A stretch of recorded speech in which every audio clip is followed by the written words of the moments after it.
Nella serie minore di calcio, la promozione, la Libertas Racalmuto torna in campo e conquista i suoi 3 punti. Una partita sofferta, quella della squadra allenata da Lillo Capraro, che gioca contro la Nuova Sancis, condotta da Paolo Calafiore, arbitrata da Averna di Caltanissetta. Ad andare in rete è Cosma, che decide la partita al 35esimo in maniera fortunosa a seguito di una punizione calciata da Cuoio, e di testa fa cambiare direzione alla palla che si infila alla destra del portiere Scibetta. Dopo la rete la Libertas Racalmuto cambia passo, sfiorando anche il raddoppio con Pino, ma il portiere della Nuova Sancis è bravo a parare e a rinviare in calcio d'angolo. La Libertas Racalmuto torna in campo dopo tanti anni, ad esultare anche il sindaco Messana. Dando uno sguardo alle altre squadre agrigentine, l'Atletico Ribera perde in casa con il Salemi, subendo 2 reti e segnandone una, e la squadra del Ribera non riesce a vincere in casa dopo 10 partite. La squadra allenata da Montalbano con questa sconfitta non è aiutata nel morale, trascinandosi sempre più giù.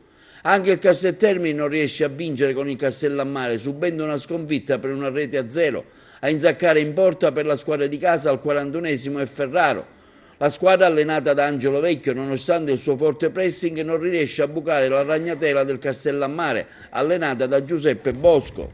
Nulla di fatto anche per il Ravanusa, allenato da Carmelo Giordano, che perde per 1-0 con la Gattopardo di Palma di Montechiaro, allenata da Fulvio Piritore, che sta vivendo un buon momento dopo un avvio mesto e sta ritrovando la sua giusta forma agonistica. La partita è stata giocata a Campobello di Licata, la rete della vittoria è stata segnata al 75esimo dal Russo.